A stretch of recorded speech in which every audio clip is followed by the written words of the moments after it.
이 사진 보신 적 있으세요?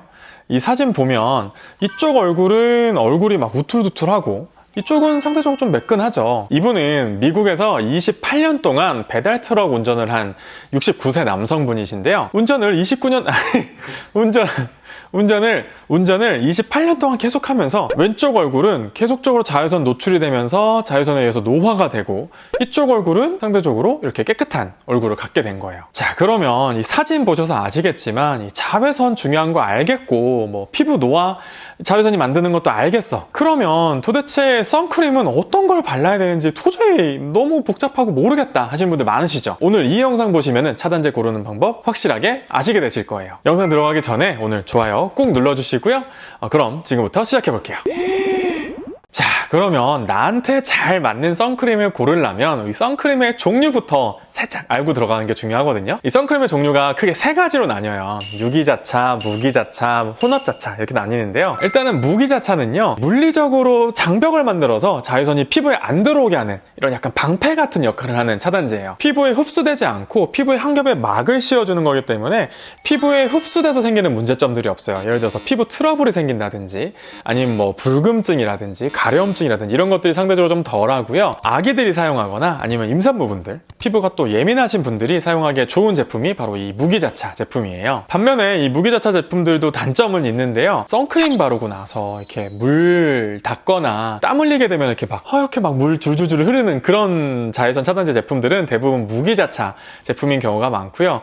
이 여성분들 같은 경우에 화장하셨을 때 화장이 좀 잘 뜨는 그런 자외선 차단제가 대부분은 이 무기자차인 경우가 많아요. 다음은 유기자차인데요. 유기자차 제품들은 원리가 조금 달라요. 유기자차 성분 자외선 차단제를 바르게 되면 피부에 흡수가 되게 되고 자외선을 받게 되면 이 받은 자외선을 열로 바꿔주게 돼요. 그래서 피부에 닿은 자외선이 피부를 손상시키지 않게 그런 효과를 보게 되는 거죠. 유기자차 제품의 장점은 첫 번째 바로 그 백탁 현상이 없다는 게 제일 큰 장점이에요. 피부가 바르고 났을 때도 전혀 티가 나지 않고 땀을 흘리거나 물에 닿았을 때 허연 물이 이렇게 막 뚝뚝 떨어지는 그런 현상도 없는 장점이 있죠. 거기다가 무기자차 성분들이 약간 좀 뻑뻑하고 발림성이 좀 좋지 않아서 이렇게 좀 무거운 느낌이 드는데 유기자차 제품들은 좀 가볍고 산뜻한 느낌들이 드는 제품들이 많고요. 화장도 훨씬 더 잘 먹는 그런 장점이 있죠. 그리고 피부가 건조하신 분들은 좀 건조감을 개선해주는 효과도 유기자차 제품들에서 공통적으로 좀 느낄 수 있는 장점이에요. 이렇게 유기자차의 장점만 보면 이거 유기자차가 무조건 더 좋은 거 아니야? 라고 생각하실 수 있는데 이 유기자차에도 단점은 있어요. 왜 우리 자외선 차단제 사용할 때 이렇게 눈 시려요, 눈물 나요 하신 분들 없으세요? 이 눈시림이 유기자차 차단제의 가장 흔한 단점 중에 하나예요. 물론 뭐 아닌 제품들도 있지만 유기자차의 이 성분들 중에서 자극감을 주는 성분이 있어요. 그래서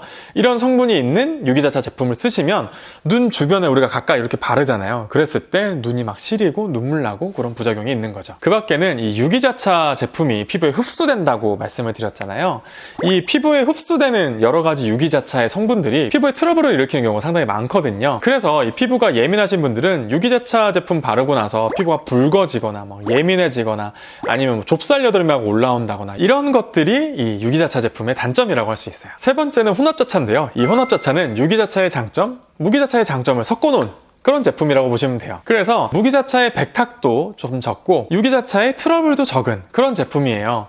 그래서 이 뭔가 눈시림이 있고 피부 트러블이 잘 나고 얼굴이 허해지고 이런 것들이 좀 싫으셨던 분들이 사용하는 제품인데 아니 그러면 혼합자차가 최고 아니에요? 라고 생각하실 수 있는데 반대로 생각해보면 유기자차의 단점, 무기자차의 단점을 다 모아놓은 제품일 수도 있어요. 예를 들어서 내가 무기자차로도 충분한 경우였다면 굳이 혼합자차 제품을 사용해서 유기자차 제품에 있는 단점들까지 떠안을 필요가 없는 거죠. 그래서 이 혼합자차 제품은 나한테 맞는 제품을 찾으시려면 조금 다양한 제품들을 사용해 보시고 이 단점들을 다 좀 확인해 보셔야 되는 불편함이 좀 있어요.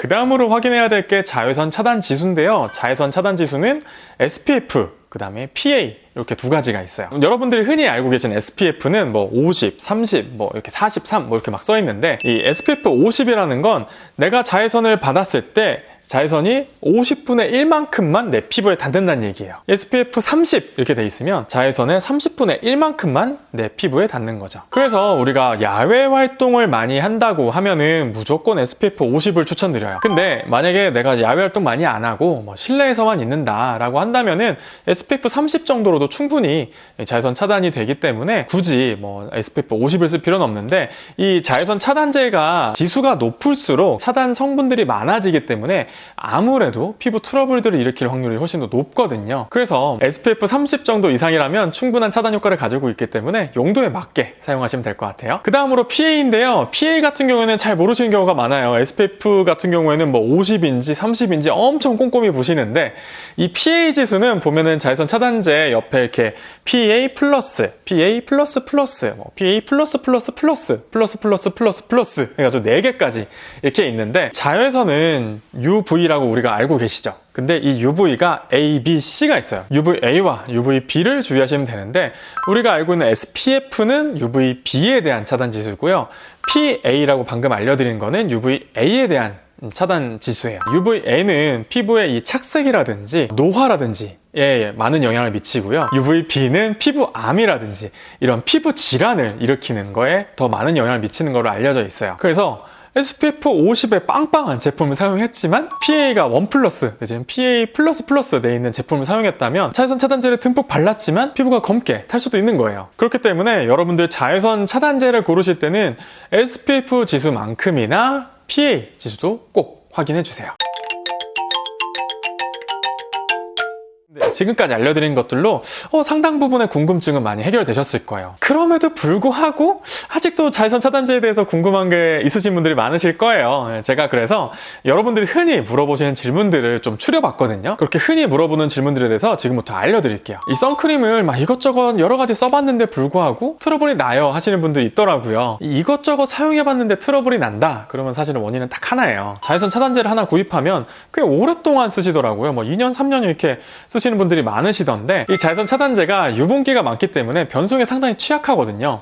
그래서 이 한번 오픈하면 자외선 차단제는 6개월 내지는 길어도 1년까지만 사용하시는 게 맞아요. 자외선 차단제를 깨끗하지 않은 손으로 사용하기도 하고 자주 여닫고 하면서 이 어마어마한 이 세균들이 번식하게 되는 거죠. 균이 득실득실한 자외선 차단제를 얼굴에 바르게 되면 당연히 트러블들이 일어날 수밖에 없겠죠. 그래서 자외선 차단제 한번 오픈하시면 최대 1년까지 사용하시고, 유통기한이 한참 남아있다 하더라도 이 자외선 차단제는 사용하시면 안 되세요. 선크림 바르는 순서에 대해서도 궁금하신 분들이 많으시더라고요. 이 선크림은 특별하게 순서가 정해져 있지는 않은데요.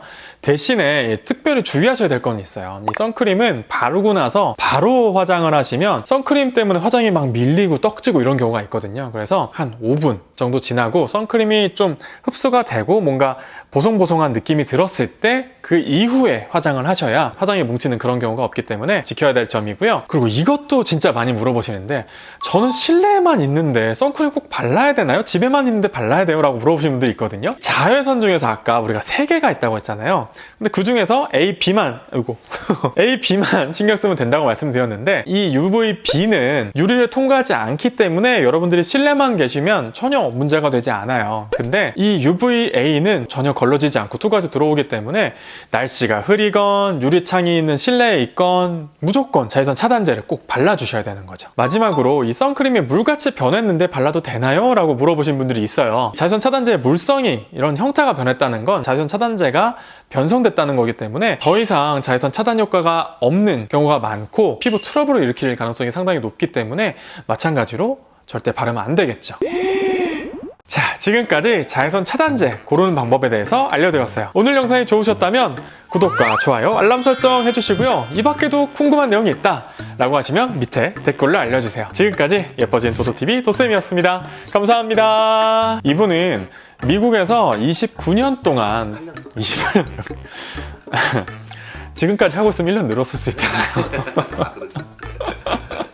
그렇기 때문에 피부가 예민한 임산부들, 피부 SPF 30 정도 이상이라면 충분히 차단이 되는 제품이기 때문에 뭐라고 하셨죠? 시작이 뭐였지? 네, 됐습니다.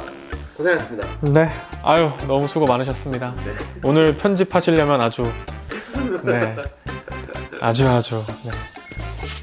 한식당에 맛있는 거 드세요. 그러게요. 한번 오시라고 전해주세요.